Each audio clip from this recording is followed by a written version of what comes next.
Bonsoir, bienvenue à ce cours conférence du Collège Belgique, auquel est associée d'ailleurs l'Académie royale de médecine de Belgique.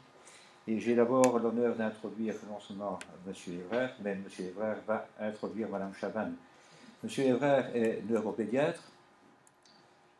Il a créé dès 1970 le service de neuropédiatrie à l'Université catholique de Louvain.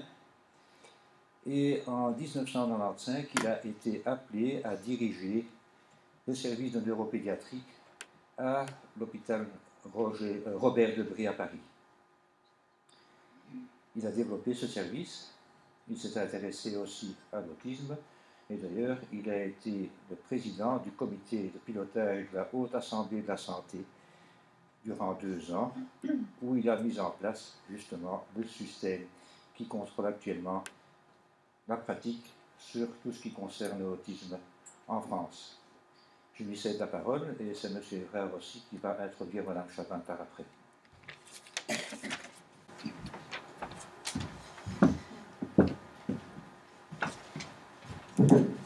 Monsieur le secrétaire perpétuel et cher Augustin, Madame l'administratrice déléguée au général, je ne sais plus, et cher Majot,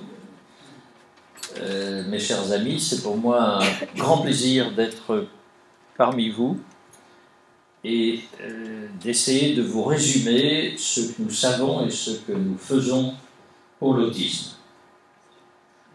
Le professeur Chabanne, elle se concentrera après sur les différents modes de prise en charge actuels.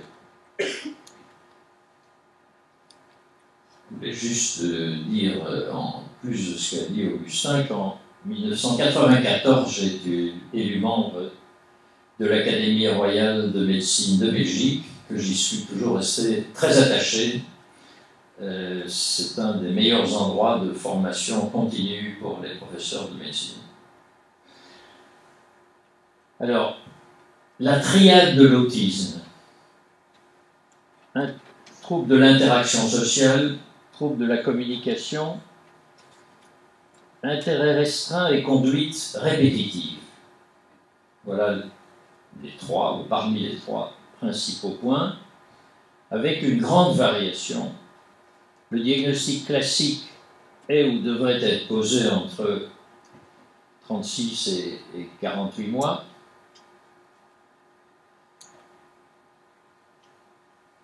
Revenons un instant sur ces trois critères principaux. Ce sont des personnes qui ont un trouble de l'interaction sociale réciproque,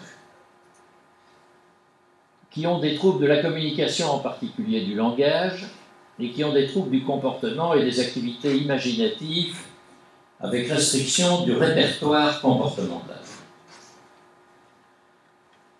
Je pense que je diverge d'un certain nombre de mes éminents collègues sur un point, c'est que je pense que le diagnostic d'autisme n'est pas particulièrement difficile dans la majorité des cas. Je ne dis pas dans tous les cas, mais dans la majorité des cas, lorsque des parents ont été un peu informés, des médecins de famille, des pédiatres, bien lorsqu'ils y songent, il faut y penser très sérieusement, même sur la base de principes généraux, comme je vous dis ici, parce qu'ils ont assez souvent raison.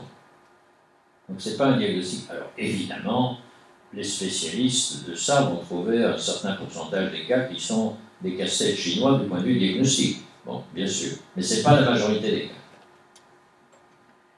Alors, les signes associés sont fréquents.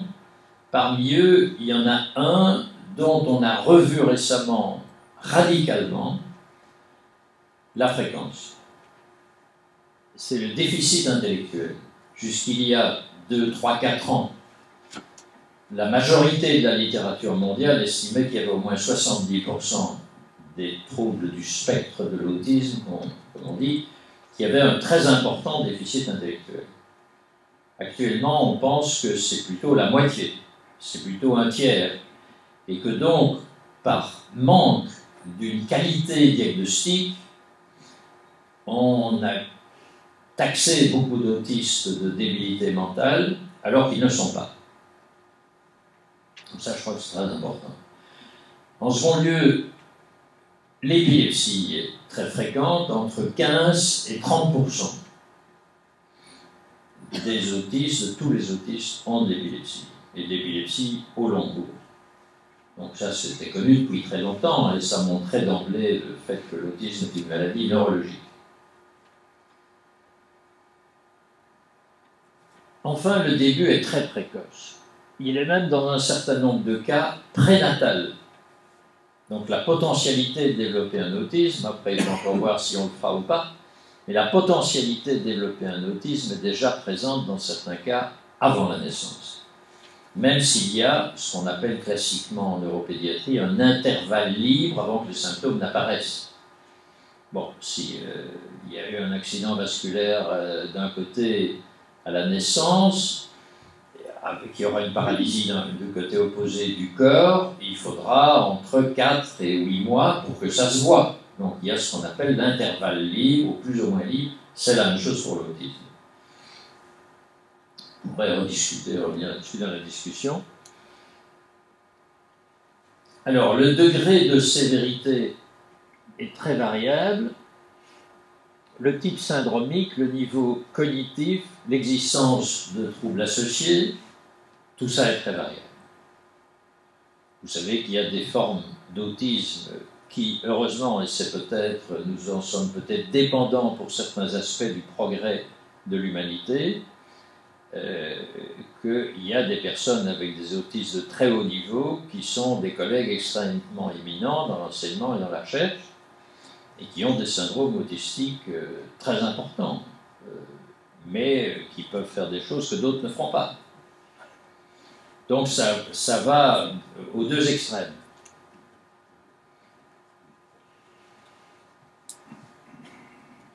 Alors je vous en donnerai deux exemples. Les autistes de haut niveau et ce qu'on a appelé l'Asperger, peut-être qu'on va abandonner ce terme, mais j'y reviendrai après, des autistes de très haut niveau ont souvent une réduction de la compétition vision-langage qui fait qu'ils sont capables de manipulation de formes tridimensionnelles beaucoup plus que les autres. Je vais vous en donner un exemple d'un programme que j'ai introduit récemment auprès d'une grande fondation française pour employer des autistes de haut niveau à faire de l'imprimante, à utiliser des imprimantes tridimensionnelles. Ils sont 10 ou 20 fois mieux que tous les autres pour faire ça. Pour trouver dans un lot d'images de plusieurs milliers les 3 ou 4 qui ont des points en commun, eux vont vous le faire, certains d'entre eux, en 1 heure, alors que quelqu'un qui n'a pas ce problème va mettre des jours. Donc ce n'est pas du tout de l'illusion, c'est une réalité. Il y a d'ailleurs Laurent Motron, qui au Canada s'occupe beaucoup de ces problèmes-là, qui a écrit un intéressant article dans Nature qu'il a intitulé « Le pouvoir de l'autisme », en donnant tous les points où l'autiste peut apporter des choses. Alors moi, je suis de ceux qui pensent, alors sur la base de mon expérience clinique, qu'il y a toujours des îlots de compétences, même dans des formes très sévères. Et je vous en donnerai un exemple, c'est la mémorisation des itinéraires et les performances du calendrier. Mais la mémorisation des itinéraires est presque constante. Un enfant habitant à Orléans, je me souviens, il n'y a pas si longtemps, vient à ma consultation, il était venu 1 an avant, il a une épilepsie assez sévère sur un autisme, et les parents disent en arrivant, docteur, c'est à peine croyable, il a reconnu tous les carrefours, depuis le centre d'Orléans jusqu'à l'hôpital Robert Debril dans le 19e arrondissement de Paris. Donc, il y a des îlots de compétences, des itinéraires incroyables. Les performances du calendrier, ça c'est beaucoup plus rare, mais ça existe. Vous leur demandez le 15 décembre 2017, quel jour de la semaine c'est, ils vous le disent. Xavier Seron, à l'université de Louvain, s'était intéressé avec moi et avec d'autres à cette question, qui est très rare celle-là, mais bien documentée. Alors, il y a une importante découverte récente en faveur du continuum, je dirais, autistique, des formes les plus sévères aux formes de très haut niveau. puisqu'il y a certains cas dans lesquels des autismes infantiles précoces avec important retard de type Kanner, qui avait décrit ça au départ, ont les mêmes gènes anormaux, en tout cas particuliers, que des autistes de très haut niveau, supérieurement intelligents. Donc la même cause génétique peut se trouver aux deux. Ce continuum est une vraie découverte qui doit bien sûr être pris en considération. Question qui nous est très souvent posée, l'augmentation de la prévalence de l'autisme. Elle est évidemment absolument immense, puisque nous nous trouvons maintenant de l'ordre de 1 sur 100 cas dans la population générale, et qu'on se trouvait en 75 à 1 sur 5000.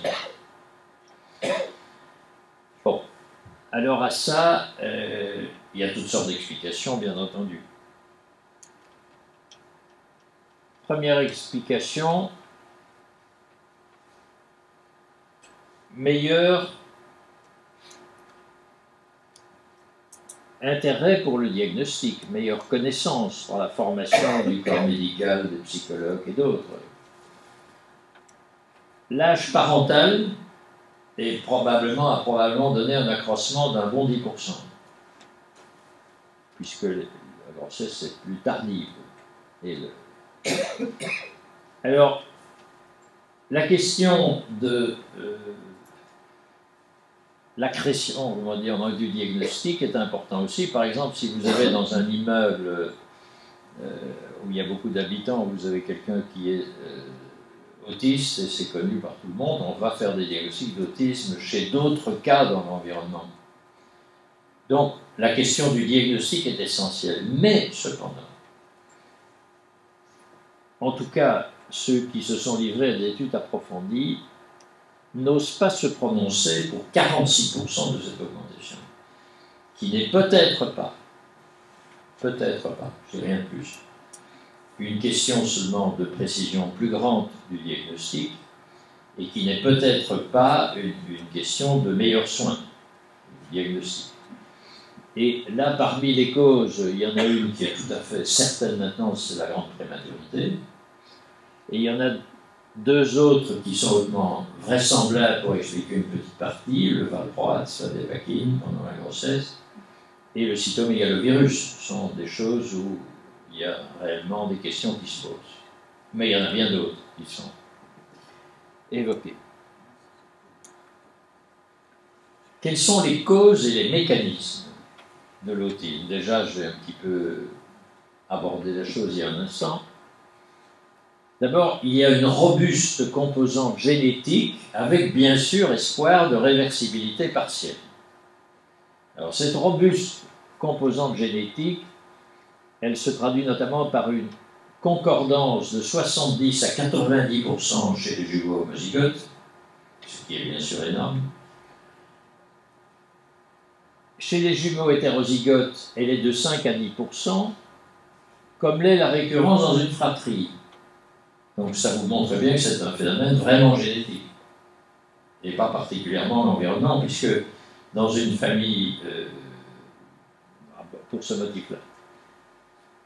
Enfin, l'héritabilité, je ne vais pas trop discuter ce terme, les généticiens le connaissent bien, l'héritabilité, ça ne veut pas dire la transmission génétique seulement, c'est de dire de retrouver des signes alentour de ça, dans la famille et chez le sujet, qui ne s'expliquent pas facilement, uniquement comme des coïncidences. Donc c'est beaucoup plus complexe. Cette héritabilité est de 0,8, donc de 80% dans l'autisme, donc ce qui est également énorme. Donc il y a une solide composante génétique, ça ne veut pas dire qu'elle n'est pas partiellement réversible. Ça ne veut pas dire aussi qu'il n'y a pas dans certains cas une prédisposition génétique qui ne se traduira pas du tout par un autisme. Enfin, nous ne pouvons pas ignorer complètement cette affaire. Actuellement, avec de la détection avec de l'ADN, en détection avec de l'ADN, avec des puces ou autre chose, des chromosomes, des puces, on va mettre tout ensemble, détection biologique, nous ne faisons pas ça très bien en France, puisqu'on a un système très peu libéral pour la génétique moléculaire, mais on arrive à la possibilité, dans 10% des cas, de trouver un marqueur génétique. Le plus souvent, je dirais qu'en France, si on arrive à 3%, c'est beaucoup.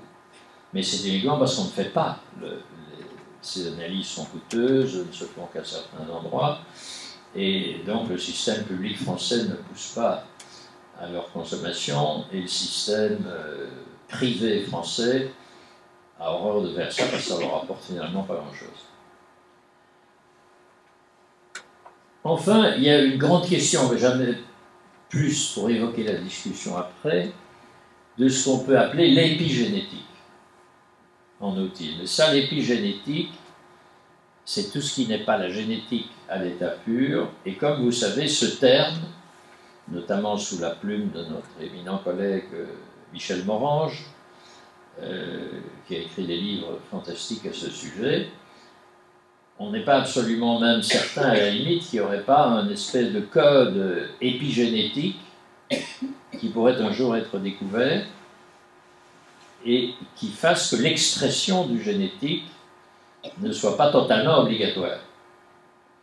De là à dire qu'il suffit de faire différents traitements psychologiques pour gommer le génétique, ça, malheureusement, je n'en ai vraiment aucun espoir, exprimé sous cette forme-là. Mais en tout cas, l'épigénétique est une piste de recherche, on peut y revenir si vous le souhaitez dans la discussion. Alors, parmi ces causes et ces mécanismes, je vous disais, c'est d'origine, dans un certain nombre de cas, prénatale. Bon, chez les grands prématurés, c'est déjà postnatal, mais encore à des âges où l'enfant aurait intérêt normalement à se trouver dans le ventre de sa mère. En particulier, les colonnes verticales du cortex, dans tous les cas où ça a été étudié, j'ai jadis participé à un groupe de travail à ce sujet au NIH, où on analysait des travaux qui avaient été publiés et qui, on nous a demandé de les analyser parce que ces travaux avaient entraîné beaucoup d'agitation. Donc, les colonnes de neurones dans le cortex cérébral, c'est comme les rayons d'une roue de vélo, si vous voulez. Ce sont des colonnes l'une à côté de l'autre. Eh bien, ces colonnes qui se constituent avant l'âge de 20 semaines de grossesse, avant le milieu de la grossesse, ont des caractéristiques de largeur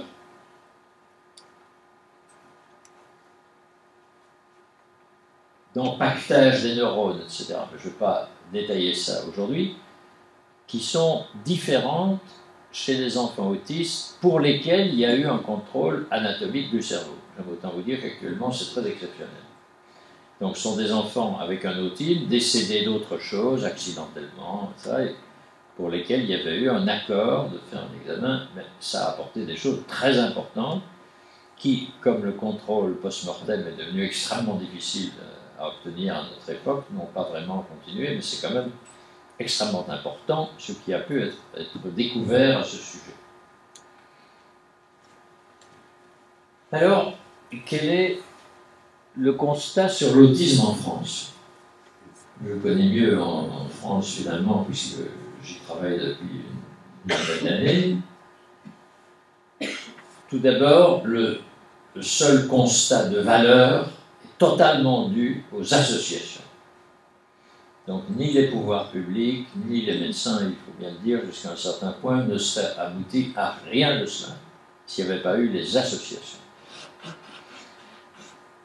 Et ce sont d'ailleurs des associations qui ont déclenché l'action des recommandations de bonne pratique de la Haute Autorité de Santé. Alors, il m'a fallu beaucoup de temps, quand je présidais la Commission nationale autisme à la Haute Autorité de Santé, pour parvenir à avoir des chiffres. Mais à force de recouper les directeurs de cabinet, tout ça, bon, de leur poser des questions pièges, etc., je pense qu'on est arrivé, avec l'aide des associations, à des chiffres qui sont réels. D'abord, la France dépense 1,4 milliard d'euros par an à l'autisme en France, hors coûts sanitaires. C'est beaucoup plus par habitant que la Belgique, d'ailleurs, ou que le Royaume-Uni, où le système fonctionne très bien dans l'un comme dans l'autre cas.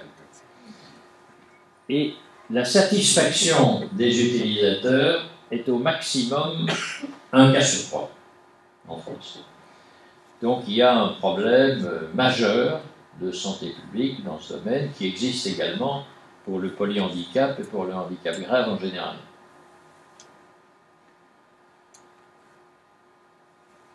Alors, quel est le sens des actions de la Haute Autorité de Santé? La Haute Autorité de Santé publiera dans les jours qui viennent de nouvelles recommandations pour l'utilisation des statines et de bien d'autres choses. Donc, elle est aussi en charge de l'accréditation des hôpitaux en France et maintenant elle a commencé à l'étranger d'essayer d'avoir des contrats à l'étranger.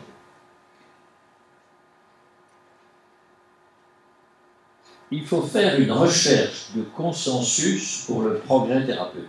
C'est extrêmement difficile à faire. Il faut investir de l'argent. La commission que j'ai présidée à la Haute Autorité de Santé, nous avons fait appel à 140 experts nationaux et internationaux, 23 sociétés scientifiques et professionnelles, 7 départements ministériels, une académie nationale, 202 institutions et associations, 10 analystes et méthodologistes à temps plein. Ça a coûté officiellement 500 000 €. En fait, si vous mettez les coûts indirects, ça fait 800 000. Mais ce n'est qu'un faible pourcentage, extrêmement faible du milliard 4 hors coût sanitaire qui est fait. Donc ça vaut la peine quand même d'étudier. Les Anglais ont fait la même chose, à peu près au même coût. Les Belges ont fait la même chose, je vais y revenir, relativement récemment, à un coût moindre, mais quand même très significatif. Mais ce n'est pas à moi de dévoiler leurs chiffres. Alors, premièrement, il faut pour ça revenir au concept de médecine ou de pratique basée sur l'évidence, comme on dit, donc sur la certitude scientifique au sens large du mot. IBM, Evidence-Based Medicine, c'est actuellement le refrain que tous les étudiants en médecine déclament à longueur de journée, Evidence-Based Medicine. Après, ils tombent en pamoison. Alors, j'ai rien contre, si c'est raisonnable. Or, nous sommes certains qu'il y a d'évidence certaines sur des travaux scientifiques que dans 30 à 40% de tous les problèmes médicaux. Donc, ce n'est pas applicable. Il y a beaucoup de choses où vous n'avez pas de preuves scientifiques. Donc, il faut les données de la recherche, c'est évidemment crucial. Nous avions dit méthodologistes extrêmement routiniers. Mais il faut aussi l'expérience clinique et l'expérience des professionnels, particulièrement dans les cas où il n'y a pas une preuve scientifique rigoureuse. Et enfin, il faut les préférences du patient,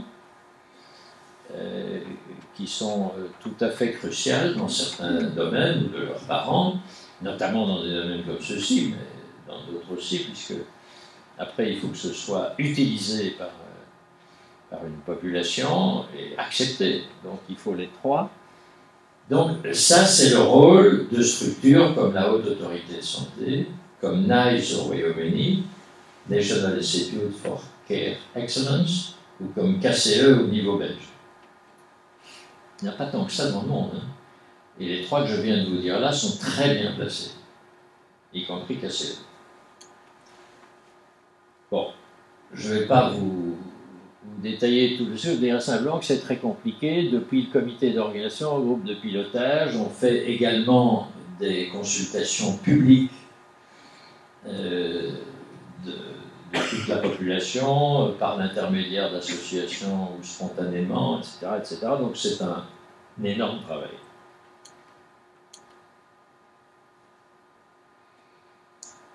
Alors il y a quelques points dans ce genre de choses, il faut de bons professionnels. Par exemple, vous connaissez peut-être ce qu'on appelle le paradoxe d'Abilène.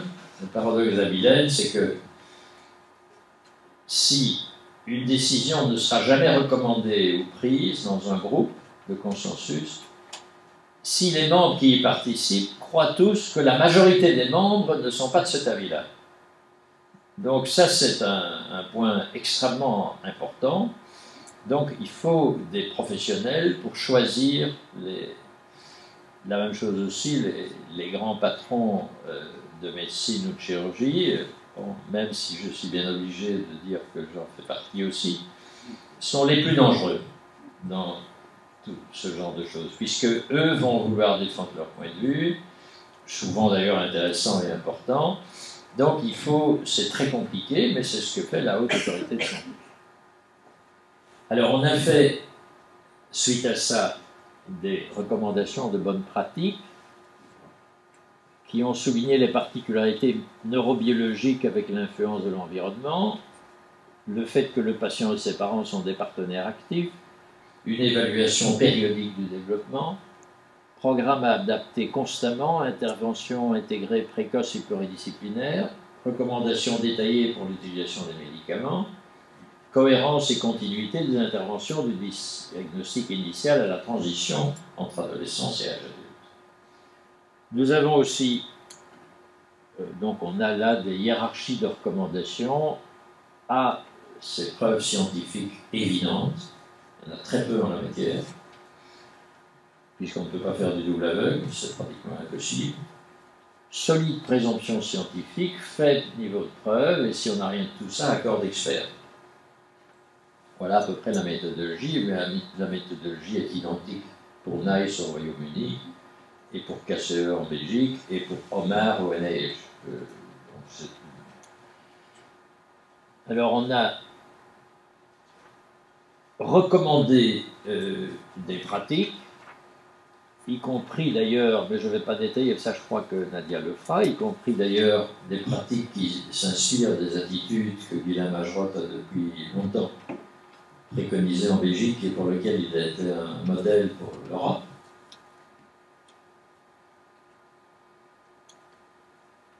Alors ces méthodes recommandées, en gros, l'évaluation, c'est que dans la moitié des cas, elles donnent une forte amélioration de la communication et du quotient intellectuel, mais que l'amélioration des comportements adaptatifs est nette mais modérée. C'est en gros le... Alors il y a deux méthodes que nous n'avons pas recommandées. Ça ne veut pas dire qu'on a dit qu'on les déconseillait, parce que nous devrions quand même avoir un peu le sens de la conservation et de la sécurité. Nous n'avons considéré que les méthodes d'inspiration psychanalytique et la psychothérapie institutionnelle sont des interventions non recommandées. Par absence de preuves scientifiques, s'ils veulent faire de la recherche scientifique et la soumettre, tant mieux, mais absence de preuves scientifiques, absence de consensus d'experts et rejet par les familles. Donc, on ne peut pas faire autrement, c'est pas... Il y a ici une phrase de Freud que je trouve toujours un certain plaisir à citer, mais c'est un plaisir un peu superficiel. Donc Freud disait en 1901, « Nous devons nous souvenir que toutes nos idées provisoires en psychologie seront probablement basées un jour sur une substructure organique. » Bon, alors, nous avons été très fortement aidés dans ces recommandations, aidés dans leur acceptation, par le fait que nous les avons publiées en 2012, mais en 2013, le Royaume-Uni avec NICE a publié ses recommandations autisme, et en novembre 2014, le Centre fédéral d'expertise des soins de santé belge, en abrégé KCE, a publié les siennes. En gros, les recommandations de ces trois grands organismes nationaux sont pratiquement, sur le plan des conclusions, assez identiques. Donc ce qui renforçait évidemment notre force de frappe, si on peut dire. Dans NICE, il y a eu la reconnaissance de 6 domaines d'intervention dans NICE britannique sur les caractéristiques fondamentales de l'autisme, les comportements perturbateurs, les caractéristiques associées, l'amélioration de l'impact de l'autisme sur les familles, les effets secondaires liés aux différentes interventions et l'organisation générale de l'offre de soins qui sont mieux traités que dans notre rapport de la Haute Autorité de Santé, mais NICE écrit d'ailleurs avec beaucoup de fair play qu'eux ont pu se baser totalement sur l'effort qu'on avait fait pendant 2 ans, et que donc ils n'ont pas dû refaire tout ce qu'on avait déjà fait, qu'ils ont pu s'attaquer à d'autres choses. Alors il y a des spécificités des recommandations KCE belges. L'accessibilité à tous des soins à domicile et résidentiels, tout réseau, rendu opposable. Des choix possibles en toutes circonstances, qui n'est pas du tout dans les recommandations françaises. Enseignements normaux et spéciaux adaptés avec possibilité de choix, toujours la possibilité de choix. Formation et soutien des professionnels, concertation systémique, recherche sur différentes méthodes. Voilà.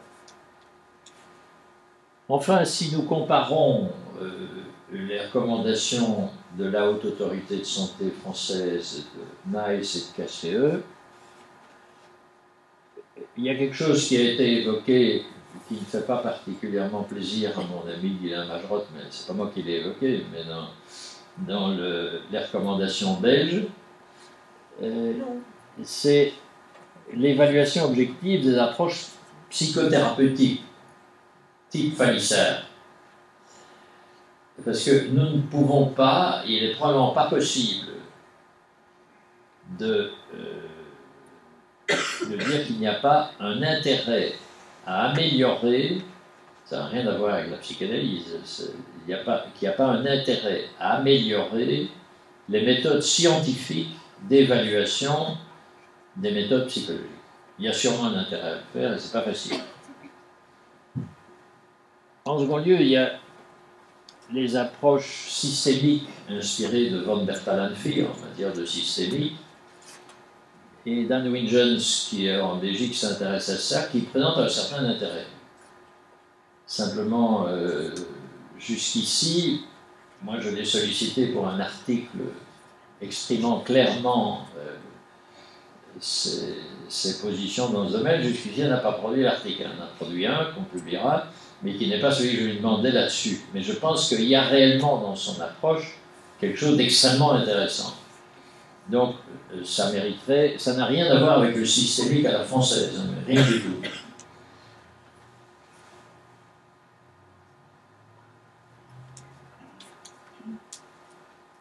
Voilà, j'arrive bientôt à la fin de mon exposé.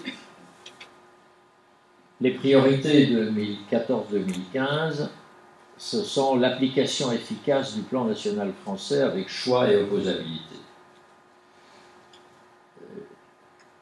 Là, je vous dirais que selon la structure actuelle du système en France, mais il est la même chose aux États-Unis, il est la même chose au Royaume-Uni, je crois en Belgique aussi, les recommandations de bonne pratique de la Haute Autorité de Santé sont définies, mais après elles doivent être traduites par la Sécurité sociale en des normes de remboursement, elles doivent être traduites par le gouvernement en un plan national qui lui a valeur réglementaire. Bon, et là, le professeur Nadia Chaban, qui va bientôt vous parler, donc, d'abord, j'avais suggéré qu'elle soit intégrée dans mon groupe de la Haute Autorité de Santé, ce qu'elle a accepté, et après, elle a été nommée conseiller technique de la ministre en charge du handicap pour la rédaction du plan national autisme, qu'elle a en fait rédigé. Alors, il faut faire des actions européennes. En particulier, il y a un intérêt de faire une recherche approfondie pour comparer la HAS, NICE et KCE. Chacun de ces rapports, c'est 700 pages, hein, plus une version brève de 50 pages, plus une version ultra brève de 12 pages. Donc, il y a de quoi mettre des jeunes ou autres pour faire une comparaison approfondie. Ce sera une recherche de haut niveau extrêmement intéressante. En second lieu, un réseau de veille et d'évaluation, un programme européen de formation, et puis les innovations thérapeutiques éventuellement. Et je terminerai par 2 mots très brefs sur l'historique et les perspectives. L'historique, je vous rappelle que c'est Léo Kanner en 1948 qui a utilisé le terme d'autisme en pensant que c'était de très loin, ça avait un petit quelque chose de commun avec la schizophrénie, ce que ce n'est pas du tout le cas, bien sûr. Et puis, Asperger, un pédiatre autrichien, a décrit l'autisme de haut niveau, qui a finalement été, ça c'est en 1944, redécouvert dans nos pays en 1994, mais qui avait déjà été parfaitement décrit en 1926 par une neuropsychologue russe appelée Suchareva. Et enfin, vous dire que la classification psychiatrique américaine propose dans sa dernière et récente édition de ne plus utiliser le mot Asperger. Parce que Asperger, c'est du très haut niveau avec langage, mais donc ça n'apporte rien de plus. La seule chose, peut-être avantage que ça avait, c'est que des personnes porteurs de syndrome d'Asperger parvenaient à utiliser un terme les concernant qui sortait du mot autisme. Mais je suis d'accord avec le DSM que finalement ça avait probablement plus d'inconvénients que d'avantages. Ça pourrait discuter. Je voudrais aussi, et là il reste à Michel Goldman, à Majot et à moi d'essayer de persuader le secrétaire perpétuel de l'Académie royale de médecine de faire un think tank pour les 10 ans qui viennent, de réflexion sur l'autisme, c'est très fréquent, je dis 1%. Là, quand même, Penary de Marseille a décrit la bumétanite, mais cette substance a des inconvénients sur le plan de l'hypoacousie, dans 1 pour 1000, donc je ne suis pas sûr qu'on pourra continuer à aller loin, mais moi je suis convaincu par ce résultat. Mais il y a le risque, il y a des risques d'effets secondaires. Alors, Nadia Chaban de Lausanne pourrait faire du diagnostic précoce et des risques du diagnostic précoce. Et puis le nouveau programme français international qu'elle est occupée à mettre au point avec Ségolène Neuville, la ministre déléguée du gouvernement français au handicap. Richard Delhomme, pasteur à Robert, Franck Dufy de Boston est en passe de trouver des signes tout à fait fondamentaux à l'électroencéphalographie, vraiment du neuf. Moi, je me consacre pour le moment à comparer les 3 recommandations. Michel Goldman, Pierre Grassens, qui est mon successeur au laboratoire INSERM, a des modèles Anigo qu'il est occupé à mettre au point, Jean-Louis Mandel de Strasbourg, Philippe Montaigne, ici présent, qui est un spécialiste de la pharmacologie, et puis 2 autres noms qui m'ont été donnés par Michel Goldman. Tout peut être discuté, mais de mettre un think tank pour essayer de faire de l'innovation à l'état pur.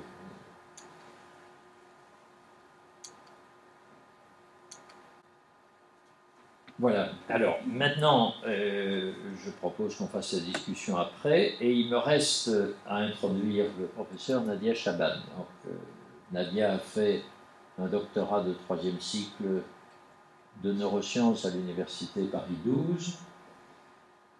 Ensuite, en 2009, elle a eu l'habilitation à diriger des recherches à l'université Denis Diderot.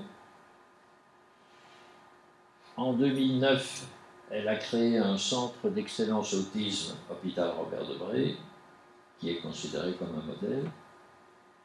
De 2012 à 2014, je vous ai dit qu'elle était conseillère technique de la ministre de la Santé déléguée au handicap pour le plan national autisme, basé sur les recommandations de bonne pratique de la Haute Autorité de Santé.